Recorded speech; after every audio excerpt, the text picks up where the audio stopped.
Vamos abrir nossas Bíblias em João, capítulo 17, verso 21. Evangelho de João, capítulo 17, verso 21. A fim de que todos sejam um, como és tu, ó Pai, em mim e eu em ti, também sejam eles em nós, para que o mundo creia que tu me enviaste. Eu lhes tenho transmitido a glória que me tens dado, para que sejam um, como nós o somos. Eu neles e tu em mim, a fim de que sejam aperfeiçoados na unidade, para que o mundo conheça que tu me enviaste e os amaste, como também amaste a mim. Amém. Deixa a Bíblia aberta, vamos orar. Senhor, nós nos colocamos diante de Ti, esperando receber alimento, esperando receber graça, lucidez espiritual, para que possamos entender a Tua verdade, aquilo que o Senhor orou ao Pai há séculos atrás, que nós possamos compreender toda a profundidade e atingir o Seu propósito nessa oração. Fala conosco, Senhor, nós somos a Tua igreja reunida, esperando receber instrução, consolo, exortação de Ti, Pai. Oramos no nome de Jesus. Amém. Podeis sentar. Novamente nós voltamos ao discurso do cenáculo. O discurso do cenáculo, ele é o capítulo 13 ao capítulo 17 desse evangelho, quando Jesus vai ter o seu último momento com os seus discípulos, quando ele vai comer a Páscoa. Nós vimos isso um pouco no capítulo 13, quando nós falamos do amor dos discípulos. E são poucas horas antes dele ser preso e depois no outro dia ser crucificado. Primeira coisa que nós precisamos olhar para esse texto e identificarmos que Jesus está orando e nós oramos pouco. Jesus está orando. Há em nós uma tendência natural de falarmos muito dos problemas e de orarmos pouco pelos problemas. Jesus estava aqui reunido, sabendo aquilo que lhe aguardava, mas ele está em oração. E duas coisas chamam a atenção. Qual é o motivo nesse ponto da oração de Cristo e por quem ele está orando? O motivo da oração de Cristo aqui é a unidade da igreja. Ele repete por duas vezes nesses 3 versos: que eles sejam um, que eles sejam um. Então esse é o motivo, nesse ponto da oração de Jesus, que é todo o capítulo 17, o motivo da oração. E nós deveríamos também orar por isso, pela unidade da igreja, pela comunhão da igreja, porque o nosso Senhor orou por isso. E uma terceira coisa que eu tenho que observar: ele está orando pela igreja. Aqui tem uma verdade grande que você não pode esquecer, porque quando você estiver nos momentos de deserto, momentos solitários, quando você não percebe a presença de Deus, quando os irmãos parecem que esqueceram você precisa lembrar que existe intercessão por você, direto ao trono de Deus, que vem do próprio Jesus, porque ele não apenas orou pela igreja aqui no capítulo 17, ele continua intercedendo por nós, os santos, os filhos de Deus. Nos chama a atenção nesses versos que, para falar de unidade, ele começa a falar nessa oração com o Pai do amor que ele sente pelo Pai. e do amor que o Pai tem por ele. E então, uma coisa importante para nós como igreja, que precisamos também aprender de uma vez por todas: quem é a base da unidade da igreja? Quem mantém a igreja junta ou dispersa toda a igreja? A resposta é Cristo.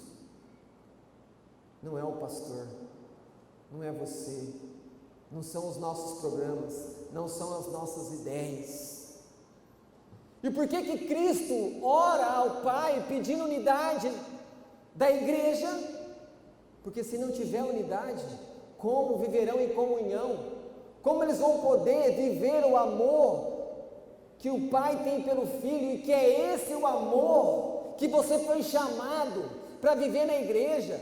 Uma outra coisa importante para nós nessa noite: você não foi chamado para amar o seu irmão a partir do seu amor. O seu amor é imperfeito, o seu amor é fracassado, o seu amor é fraco, não vai conseguir. Você desiste fácil do irmão.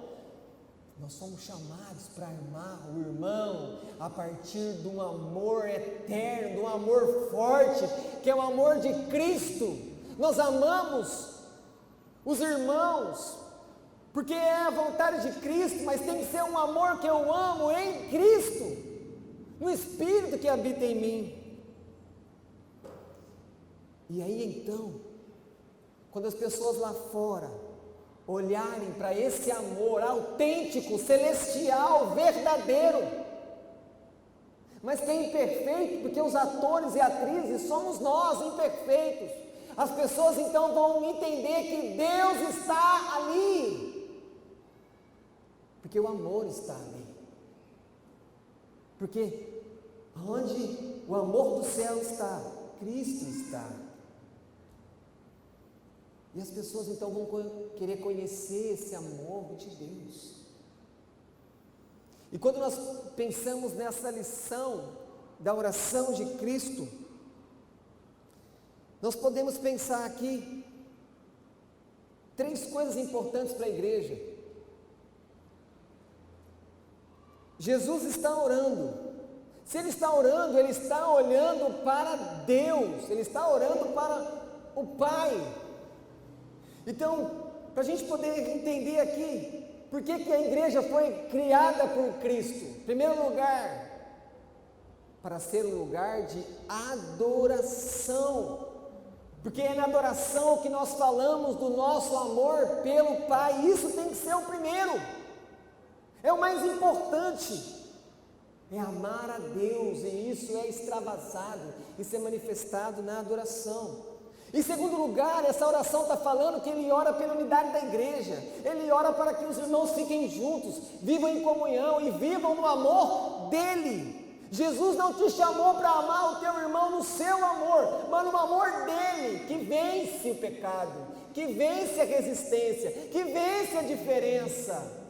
Então, em segundo lugar, essa oração mostra para mim e para você que na igreja nós somos edificados no amor de Cristo, porque a verdade que nós aprendemos de Deus, ela é trazida a nós por amor. Em terceiro lugar, há uma preocupação em Jesus quando Ele fala com o Pai, quando Ele olha para a necessidade dos seus discípulos, a igreja. Há uma terceira coisa que Ele está olhando.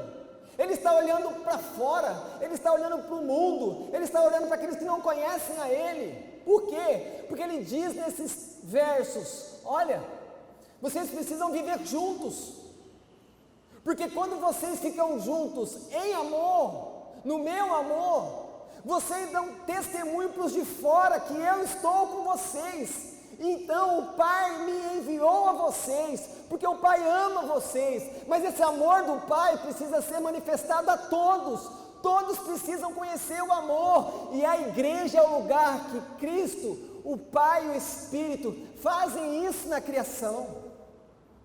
A evangelização está também aqui, nessa oração, nesse trecho da oração de Cristo. Seja na adoração, na edificação, na evangelização, o que a gente precisa entender é que a gente precisa fazer tudo para agradar a Deus. E por que Cristo está falando isso com o Pai? O Pai já sabia disso. O Espírito Santo faz a unidade. Por que Cristo está ali gastando o tempo precioso que Ele tem? Porque Ele vai ser preso daqui a pouco. Por que Ele está fazendo isso? Porque a sua natureza, a minha natureza, a nossa natureza tem a tendência de separar, de dividir, de brigar, de confundir, de ficar afastado, de não congregar. É isso que Jesus está falando para nós, para curar o nosso coração nessas coisas. Cuidado, não fique longe dos seus irmãos, não fique longe da casa que eu projetei para você. É ali que está o meu amor, é ali que estão os dons separados entre tantos, para que você seja edificado. Por isso, o cabeça da igreja, o nosso mestre, está orando, porque nós vamos contra a unidade, nós nos isolamos, nós fugimos. E então fica claro, se a sua natureza é para se isolar, é para dividir, é para confundir, é para sectar, então está provado, já de início na mensagem, que nós só ficamos juntos por causa de Jesus. Eu preciso entender isso nessa noite. Eu preciso aprender a amar o meu irmão a partir do amor de Cristo, porque senão eu vou viver fracassado na igreja, eu vou viver triste, porque eu vou buscar um alvo que Deus não pôs. Uma comunidade perfeita, como se eu não pudesse ser atingido pelo pecado e atingir também as pessoas com o meu pecado, como se não tivesse mais pecado entre nós. E então, quando nós olhamos para as palavras de Jesus no verso 21, e as folhas vão caindo uma a uma,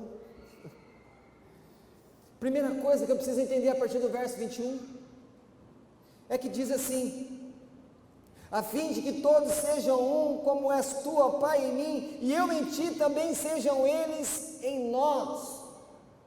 Qual é a primeira coisa que Jesus está dizendo aqui para nós nessa noite? Que a comunhão da igreja não é algo natural.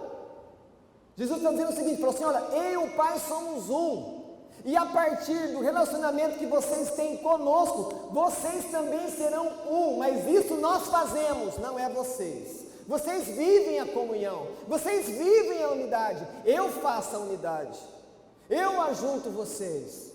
Então, a primeira coisa, a comunhão da igreja é espiritual. Desistamos de projetos humanos, como se a igreja fosse uma empresa ou algo parecido, e nós vamos fazer aquilo que dá certo numa empresa, na igreja. Não, aqui é o corpo de Cristo. Então, o que é comunhão da igreja? Irmãos, o que é a nossa comunhão? A nossa comunhão são os jantares, a nossa comunhão são os cafés, a nossa comunhão são os encontros, são os churrascos? Ou a nossa comunhão espiritual é quando a gente adora a Deus junto? A nossa comunhão espiritual é quando a gente ora junto? A nossa comunhão espiritual é quando nós estudamos a Escritura junto? A nossa comunhão espiritual é quando nós pecamos violentamente contra Deus e ficamos entristecidos, e então procuramos ajuda de um irmão e falar: olha, eu pequei, me ajuda, ora comigo, eu estou perdido, envergonhado, e se eu não resolver isso aqui, domingo eu não vou na igreja, porque o pecado vai me afastar, e aí eu não vou, me ajuda. Isso é comunhão espiritual. Oferecer ajuda, pedir ajuda. E então, nós podemos pensar aqui algumas marcas dessa comunhão espiritual. Primeira marca de uma comunidade que vive essa comunhão espiritual. Essa comunhão espiritual é construída somente por Deus, não é o pastor. Não são os líderes, não é um amor seu, é Deus. Nós vivemos essa comunhão, nós experimentamos, nós recebemos as benesses, os benefícios. Como é bom viver com os irmãos. Tem vezes que você pode estar triste e você vai visitar um irmão, e quando você chegar lá, o Cristo que habita nele abençoa o Cristo, abençoa você, onde Cristo também habita.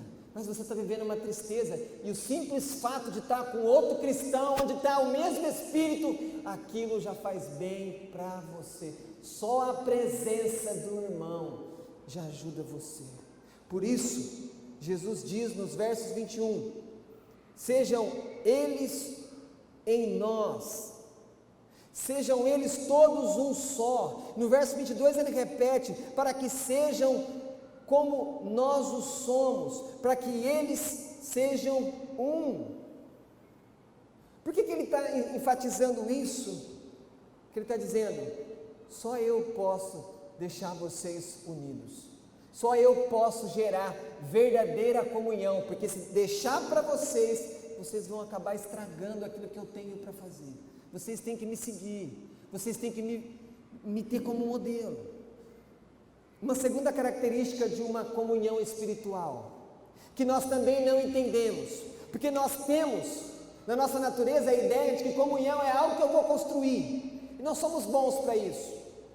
Muitas vezes nós construímos com os nossos atos, com as nossas ideias, com os nossos presentes, com as coisas que a gente sabe fazer, a gente começa a construir relacionamentos, a gente faz isso. Mas a gente tem que entender que a comunhão espiritual da igreja, ela é um presente. Sabe quando você vai perceber que a comunhão espiritual da igreja é um presente? Quando você não puder ter comunhão. Quando Deus às vezes dá uma experiência para você, de você ficar no hospital, quem sabe alguns dias, e você não poder ver os irmãos, e você não poder vir no culto. Ou então você vai perceber como que a comunhão espiritual é um presente, quando aqueles irmãos que trabalham por turno, e que não podem vir em todos os cultos, porque eles trabalham, ou quando o irmão trabalha fora, ou quando tem que fazer alguma coisa para alguém que está em outra cidade. A gente tem dificuldade de entender que a comunhão, de ter irmãos, de ter uma igreja é um presente de Deus, e nós muitas vezes mais reclamamos desse presente do que agradecemos a esse Deus que é Pai, que dá o presente, ou não? Sim, mas a comunhão da igreja é um presente, é um lugar de refúgio. Poder congregar numa igreja é uma graça, só Deus pode te dar. Por acaso foste você que escolheste a Cristo? Foste você que veio até Ele? Claro que não. Nós lemos aqui nessa noite, escolhi o meu servo Jacó. Jesus diz nesse mesmo evangelho, eu escolhi vocês, aqueles que o Pai me deu, esses virão até a mim. E então Ele nos reúne. É um presente poder viver numa igreja, poder ter comunhão. Mas a gente precisa entender que isso parte de Cristo. Em terceiro lugar, essa comunhão espiritual, ela é um meio de graça. Já ficou claro que muitos de nós evitam comunhão porque vai ter que ser confrontado e não quer ser confrontado. Então é melhor eu ficar um pouco mais, 2 passos para trás, do que se eu ficar muito no meio da comunhão, vai aparecer o meu pecado, vai aparecer as minhas falhas, e eu não quero que as pessoas venham me falar o que eu tenho que mudar. Como é que Deus vai trabalhar em alguém que não se deixa viver no meio do corpo de Cristo? Quando você age assim, tenha certeza que você está dizendo para o Espírito Santo de Deus, que ressuscitou a Jesus Cristo, Espírito Santo, eu não quero que trabalhe no meu coração. É isso que você está fazendo. Lembre-se, nós ainda somos pecadores, mas pecadores santificados pelo mesmo Espírito. Nós precisamos estar juntos sim para viver a nossa vida comunitária, porque essa é a vontade de Deus. E quando você fala assim, mas parece que eu não gosto, você então não gosta de Deus? Ou ainda não entendemos que Deus é três, o Pai, o Filho e o Espírito? O próprio Deus é uma comunidade, mas nós muitas vezes queremos fugir disso, não queremos. Mas uma outra coisa que, quando a gente pensa em santificação, é que quando a gente fica frustrado num lugar, quando a gente não está feliz no lugar, a gente logo pensa, eu vou mudar daqui, eu vou sair daqui. Por quê? Porque erroneamente, quando olhamos para o nosso nível de satisfação que temos com a comunhão com a igreja, e aquilo não está de acordo com o meu padrão de satisfação, o que acontece? Eu fico decepcionado, eu fico frustrado. O que essas pessoas não entenderam ainda é o seguinte: quando você olha para a comunhão, e você diz, eu não estou satisfeito com isso, eu vou procurar um outro lugar para ter satisfação na comunhão. Sabe o que você está fazendo? Você está colocando as alegrias, aquele espírito de comunhão que é bom, que tem com os irmãos da igreja, de ter um aconchego, você está colocando isso acima de Jesus Cristo, porque a nossa comunhão não é o ponto final, o ponto final é Cristo. Entenda isso. Se a adoração vem primeiro que a edificação, como é que a nossa comunhão pode vir primeiro que o relacionamento com Cristo? E já digo a você, muitos dos nossos problemas de comunhão, da igreja, das igrejas, é porque as pessoas na verdade não estão bem com Cristo, não estão felizes com Cristo, não estão satisfeitas com Cristo, e então elas não conseguem sondar os seus próprios corações. Então é a comunhão, é a igreja, não somos nós, é o nosso coração. Igreja, entenda isso. Aqui, nosso objetivo final não é estarmos felizes porque estamos juntinhos e isso basta, não! O nosso alvo aqui é Jesus Cristo, é ficar cheio dele, ele é o nosso amor, e é por causa dele então que eu vou amar o irmão, que eu vou suportar o irmão. Faz sentido? Não inverta, não coloque a comunhão acima do autor da comunhão, do mediador da comunhão, que é Cristo. Cristo te concedeu irmãos para que você tenha mais dele. Entenda isso. Como é que você recebe mais de Jesus? Quando eu oro, quando eu estudo, quando eu vou no culto, quando eu evangelizo. Sim. Mas entenda nessa noite, você recebe mais de Cristo quando você anda com seus irmãos, porque o que está lá, muitas vezes você não tem, você vai receber, e o que ele não tem, você tem, você vai dar. É o princípio da mutualidade. Nós somos feitos assim. E então, nós, nessa busca de querer ser uma comunidade com uma comunhão tão perfeita, tão boa, que está todo mundo feliz, a gente perde o verdadeiro sentido da espiritualidade.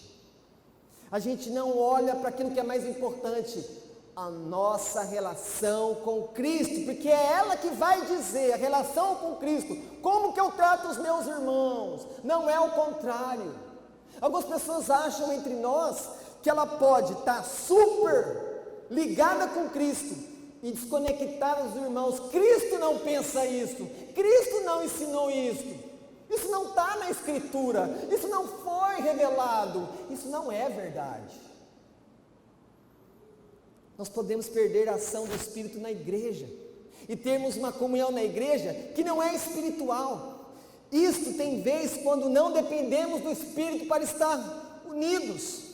Sendo todos tão diferentes, como é que nós vamos conseguir ficar juntos? Sendo tão diferentes, olha do lado, olha do seu lado, olha para sua frente, olha para trás de você. Deixa eu falar uma coisa que você não consegue ver. existe um colorido aqui de cima. Cada um vem com uma roupa diferente. Não tem 2 cabelos iguais aqui. Todos os cabelos são diferentes.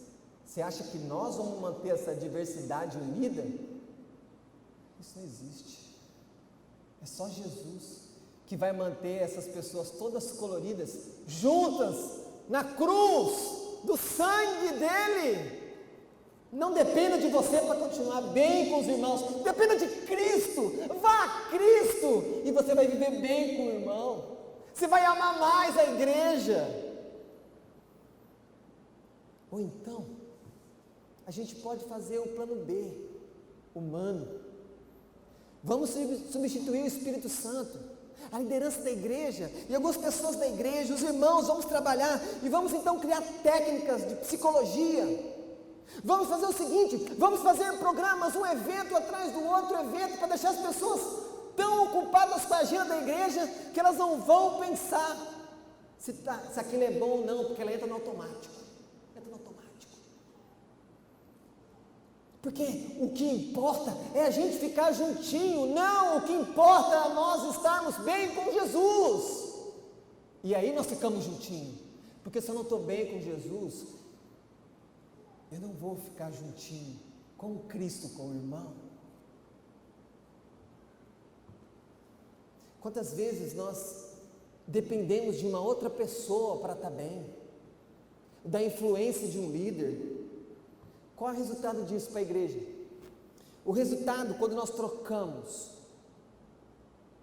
a ação do Espírito, que gera a verdadeira comunhão espiritual, por uma comunhão humana, é que a igreja vai ficar doente quando as técnicas humanas começarem a falhar.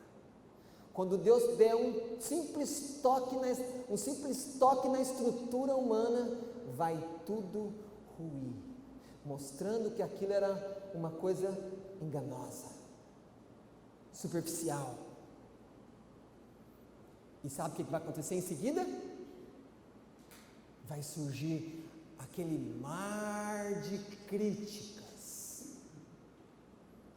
A liderança culpa a membresia culpa a liderança, quando na verdade todos deveriam se arrepender e pedir perdão. Jesus, nós tiramos o Espírito Santo do lugar dele agir, dele nos unir, dele trabalhar, porque quem é que vai trabalhar no seu coração quando você não quer vir na igreja? Espírito Santo. Quem é que vai trabalhar no seu coração quando você não conversa com o irmão? O Espírito Santo. Quem é que vai trabalhar no coração seu a palavra que é pregada aqui nesse púlpito? O Espírito Santo. Não tem como fugir da ação dele, a não ser que nós queiramos então correr o risco de viver essa comunhão humana, que no final não vai trazer satisfação para ninguém. Então os pastores, a liderança e toda a igreja devem entender que só Jesus gera unidade, só Jesus gera comunhão, e só dele que nós podemos experimentar como a igreja verdadeira alegria, satisfação. Nós não podemos alcançar isso com os nossos melhores métodos, isso é impossível. Bonhoeffer, um pastor alemão parece que está falando de um animal, né? Dietrich Bonhoeffer. Geralmente cachorro não tem 2 nomes, né? Algumas pessoas já estão dando, mas geralmente é um nome só. Dietrich Bonhoeffer, um brilhante teólogo, um acadêmico, com uma profunda erudição teológica, um homem que resistiu ao nazismo de Hitler. Quando a igreja alemã se entregou ao nazismo, ele disse: não, Cristo é maior que o nacionalismo da Alemanha. E então esse homem, junto com outros pastores e líderes alemães, vão levantar um movimento chamado de a igreja confessante, a igreja relutante, a igreja que resiste ao nazismo, e muitos deles morrem. Mas O que Bonhoeffer pode trazer para nós nessa noite? Esse pastor alemão, que teve a oportunidade de ir para a América, dar aula nas melhores faculdades de teologia, que estava dando aula em Londres, mas voltou para a Alemanha porque queria ajudar o seu povo e não queria deixar a igreja sozinha. Bonhoeffer ele diz que a igreja precisa tomar cuidado com o perigo do idealismo da comunhão perfeita, porque comunhão perfeita só existe uma, a do Pai, do Filho e do Espírito, e muitas vezes nós somos atraídos por isso. Não, nós podemos ser uma igreja que tudo vai dar certo. Então, nós caímos na armadilha de substituir Cristo na igreja pela comunhão com os irmãos. E aí, o que acontece? Nós temos uma história, nós temos uma trajetória.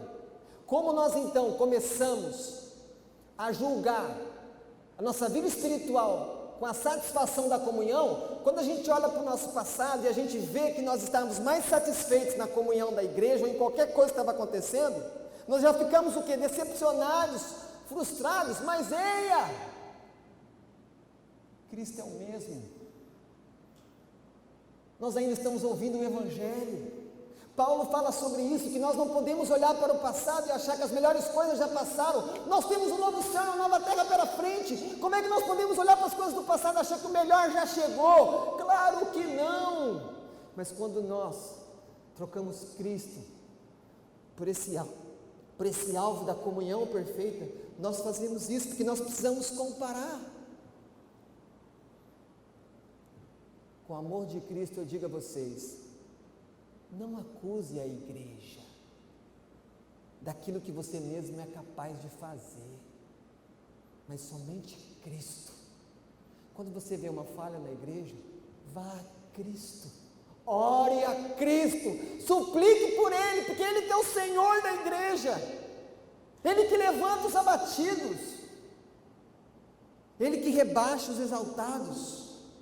E lembre-se, quando a gente às vezes critica a igreja, eu tenho que lembrar que eu sou a igreja, nós somos a igreja, nós somos o corpo. Por acaso a sua mão direita vive criticando a sua mão esquerda, fala, ei mão esquerda, toda hora que você pega uma caneta você derruba, vou falar, hein? Já falei para o cérebro, deixa eu pegar as canetas, ele fica, não, ele quer pegar com a esquerda, toda hora cai, desse jeito não dá, nosso corpo faz isso.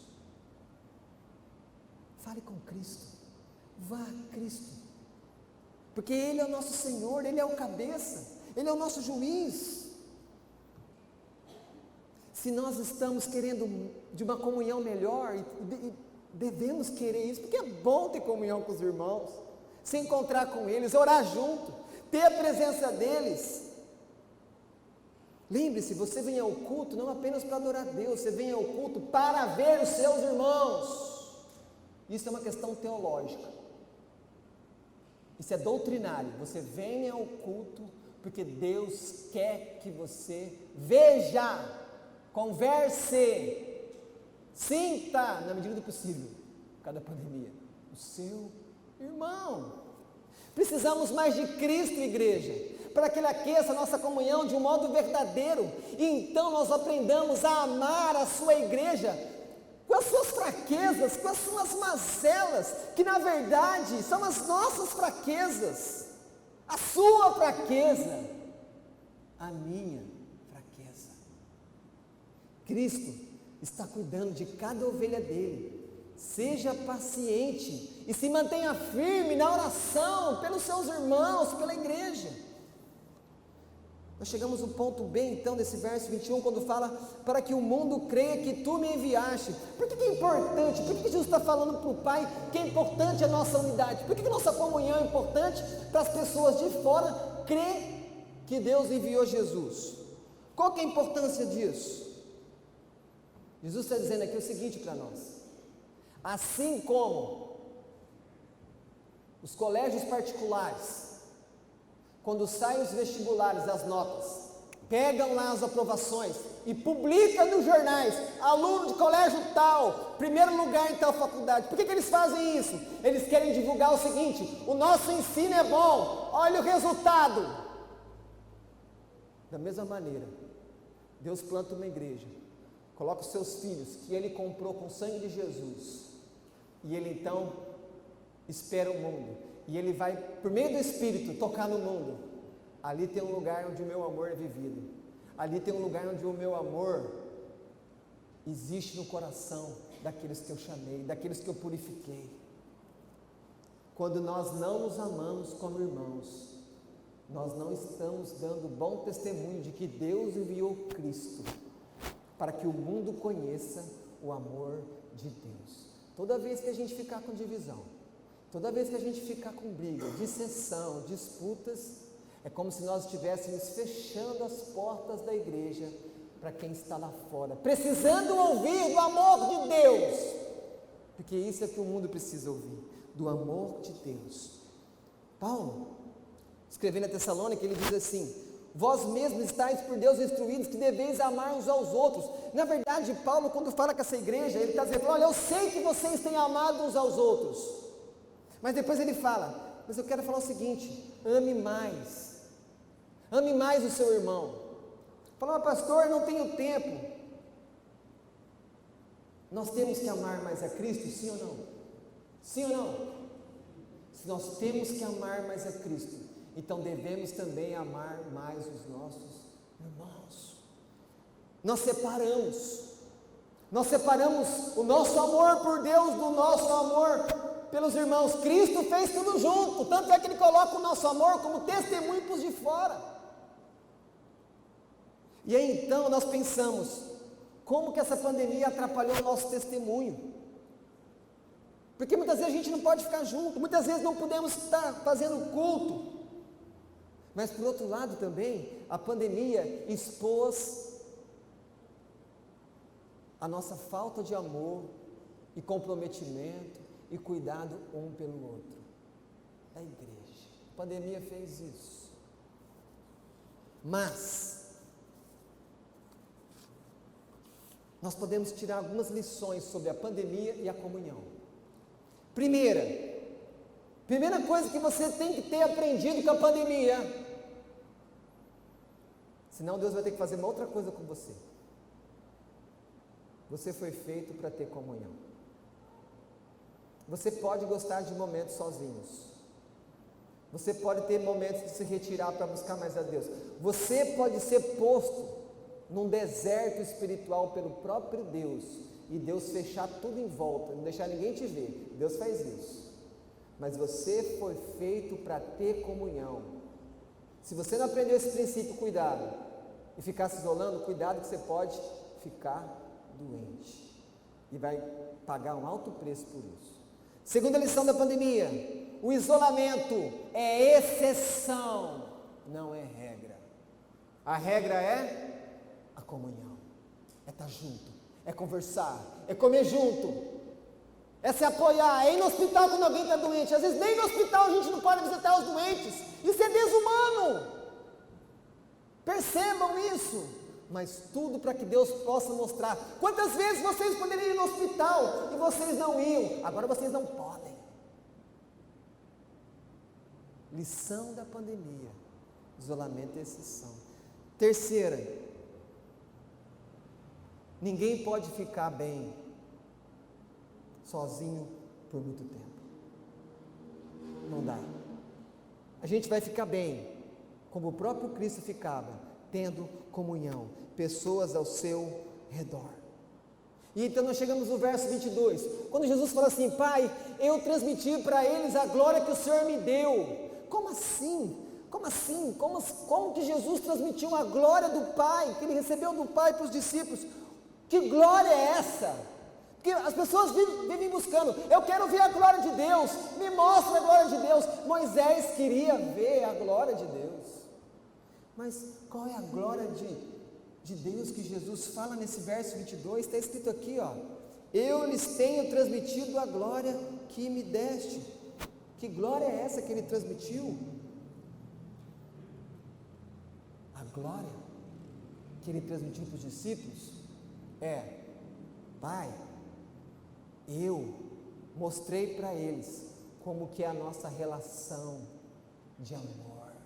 Essa é a glória que Cristo mostrou para os discípulos. Mas percebam, quando a gente escuta isso, parece que é uma coisa muito simples, a gente quer a glória, uma coisa muito grande. Não, a coisa maior que existe é o amor, e ele está falando do amor dele pelo Pai. E então, aqui vem o ponto, quando nós precisamos entender que o fundamento da nossa comunhão é o amor do Pai pelo Filho. E aí, quando nós entendemos isso, nós vamos pensar da seguinte maneira: por que nós temos que ficar com os irmãos? Por que eu tenho que congregar numa igreja? Por que eu não posso ficar sem igreja? Porque eu estou ligado com Deus por meio de Cristo. Segundo, eu tenho vida que veio de Deus. Deus deu a vida. E terceiro, nós precisamos viver para Deus. Somos unidos pela fé em Cristo. Nós não somos unidos pelas boas experiências sociais de convivência. Entenda isso nessa noite. Não é porque é gostoso ficar junto e isso vai nos unir, não. Nós somos unidos pela fé em Cristo. E se isso então é verdade, eu também então não posso ser desunido pelas más experiências sociais com os irmãos. E nós a teremos. E nós a teremos. Percebam, é o Evangelho sendo aqui descortinado para mim e para você. É Cristo que nos une, e é Cristo que nos mantém unidos quando temos crise, quando temos sentimentos ruins pelos irmãos, quando não temos palavras boas para falar deles. É Cristo que nos faz ficar ali e pensar e voltar à serenidade para viver na paz que Cristo nos dá. Nossa comunhão com o irmão não é direta. Eu não tenho comunhão com o Felipe diretamente com ele, porque seria impossível nós dois ficarmos em comunhão, mas por causa do amor em Cristo que está em mim, está nele, então Cristo traz ele para me amar e me leva a amá-lo. Ou seja, a nossa relação como irmãos na igreja é uma relação mediada. Mas tem um problema, a gente não entende isso. Por quê? Porque muitos de nós até hoje não entendemos que Cristo é o nosso mediador a Deus. Algumas pessoas acham que pode ir a Deus sem Cristo. Vocês sabem que isso é verdade. Ninguém pode ir ao Pai se não for pelo Filho. Assim também é na relação com o irmão. Nós precisamos da mediação. Lembre-se, Cristo está falando para você nessa noite. Você precisa aprender a amar o seu irmão a partir de mim. Com o seu coração, a gasolina não vai dar, vai acabar a gasolina, vai estragar, você não vai chegar, você não vai conseguir. Quando Paulo vai falar do amor, 1 Coríntios capítulo 13, estava tendo uma confusão muito grande na igreja por causa de dons, igreja de Corinto, muitos dons. Aí no capítulo 12 fala disso, aí no 14 fala disso, no 15 fala de ressurreição, mas aí no capítulo 13 ele fala, ó, eu vou mostrar uma coisa mais excelente do que dons espirituais. O quê? O amor. Isso é verdade para nós? Às vezes não. Às vezes o dom é mais valorizado no nosso meio do que o amor. Mas lembre-se, Paulo falou para a gente tomar cuidado, que a gente pode estar fazendo um monte de coisa com o irmão, falar, não, eu doei um dinheiro para o irmão, eu fiz uma visita para o irmão, mas e se não estiver baseado no verdadeiro amor? E se não for Cristo que estiver motivando isso?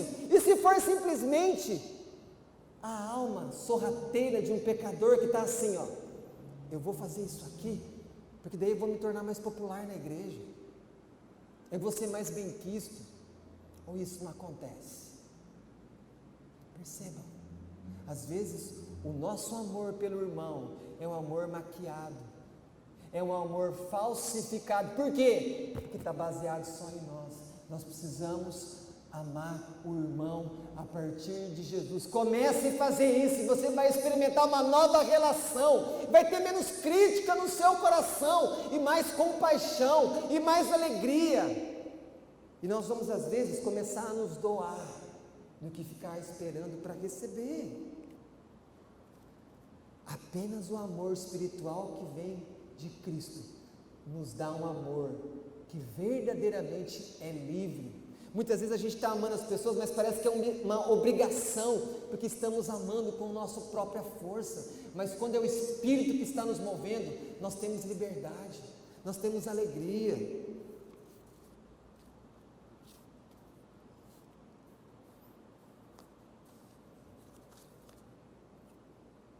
Morava um crente e, lógico, o seu vizinho. E esse vizinho percebia que esse crente ia para o culto todo domingo. E esse vizinho observava, falava, esse vizinho é crente, ele vai para a igreja todo domingo. Mas aí de repente, o vizinho percebeu que aquele crente faltou um domingo, mas foi no outro. Mas depois faltou de novo, começou a alternar os cultos. E de repente ele percebeu, o vizinho, que o crente faltou 2 cultos. E de repente, o crente ficou um mês sem ir na igreja, e o vizinho falou, opa! Aí o vizinho chega no crente e fala assim, olha, o vizinho pensa e fala assim, ele não está bem com Deus, ele não está indo na igreja. Aí o vizinho chega e fala, vamos fazer um churrasco domingo? Aí o crente logo responde, eu tenho compromisso com Deus, eu tenho que ir na igreja. Aí quando esse crente está voltando para casa, ele pensa, esse vizinho não sabe como que é a minha igreja. Qual que é a moral da história? O vizinho analisou a vida do crente melhor que ele mesmo. Por quê? Porque o vizinho olhou para um crente que não vai na igreja e falou, não está bem com Deus, e ele está certo. Mas o crente olhou a mesma situação e disse, é a igreja, é um problema com a igreja. Percebe? Quando a gente começa a colocar a nossa relação com a igreja e a comunhão com os irmãos acima de Cristo, a gente não percebe que a gente deixa de buscar Cristo em primeiro lugar na igreja, a gente começa a buscar o quê?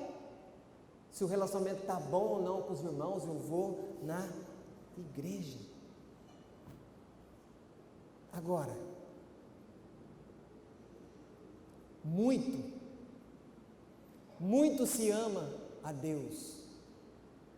Quem muito ama a Deus, muito ama a igreja. Quem muito ama a Cristo, muito ama o irmão. Porque a igreja é a realização do amor do Pai pelo Filho. Então, eu não posso separar o que Deus uniu. Eu não posso separar o meu amor por Deus com o meu amor pela igreja, com o meu amor pelo irmão, porque Deus juntou, não tem como separar. Eu posso pensar que eu consigo separar, mas diante de Cristo eu não separo.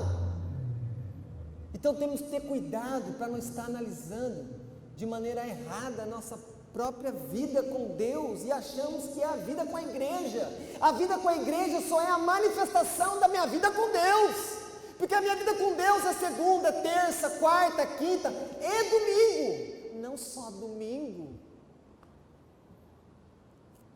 A falta de amor à igreja, aos irmãos, denuncia que nosso amor a Deus está com problemas. E então, chegamos ao verso 23. O que é a igreja? O que é a igreja? A igreja é o plano de Deus para que o mundo conheça o amor de Deus. Mas como que o mundo vai conhecer o amor de Deus se o mundo não vê amor aqui dentro? Se o mundo não vê companheirismo, se o mundo não vê uma vontade de estar junto? Então, quando nós começarmos a nos amar a partir de Cristo, não a partir de nós, que somos fracassados, falhos, incompetentes, as pessoas então vão começar a vir, porque elas estão vendo o amor de Cristo, e então o Espírito Santo vai trazer elas para ouvir a pregação, e elas vão vir aqui para ouvir o louvor, e aí elas vão ouvir o Evangelho, e elas vão entender que mesmo sendo crente, nós ainda pecamos, mas o nosso amor é movido por Cristo, e Cristo tem perdão para dar para essas pessoas. Nós precisamos ser mais amigos da paz na igreja, Precisamos ser amorosos uns com os outros. Afinal, nós não somos membros do mesmo corpo. Nós somos um só diante de Cristo. Nós ficamos criando uma tensão para Deus. Nós criamos isso. E essa não é vontade, isso não glorifica a Deus. Se nessa noite você realmente diz sim à verdade que Cristo é o autor da comunhão da igreja e que Ele vai nos manter unidos e congregados no seu amor, que nos constrange a fazer o que Ele quer. Se você acredita nisso, você vai ter que lembrar que quando nós falamos da igreja, nós falamos de Cristo. E quando nós rejeitamos o nosso irmão, nós rejeitamos a Cristo. Lembre-se que quando Saulo, antes da conversão, estava perseguindo a igreja e matando o crente, como é que Jesus chegou para ele? Saulo, por que você me persegue? Mas Saulo não estava perseguindo Jesus, ele estava perseguindo a igreja. Mas quando Cristo vai lá e fala, a igreja é minha, eu sou o Senhor, quando você se coloca contra a igreja, você se coloca contra mim. Então Paulo entendeu, nós precisamos entender isso.